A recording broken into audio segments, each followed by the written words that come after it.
In this video, we'll discuss the Property or Parcel Mapping tool in ITICnxt. The Property tool lets you create excavation entities based on existing parcel data. The Property tool is perfect for jobs that take place within the property boundaries of a specific address. Select the Property tool from the Drawing Tools menu. You may need to zoom in a bit before the Property tool appears in the menu. Click the property where the work will take place.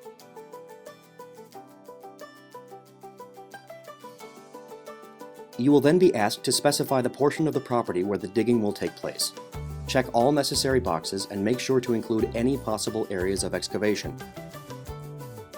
If you choose an option including the far side road right-of-way of the dig street, the polygon will expand accordingly.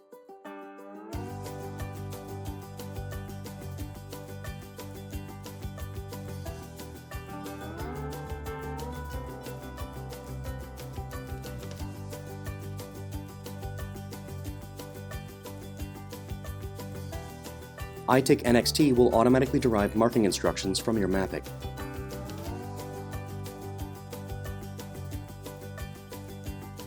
Thanks for watching.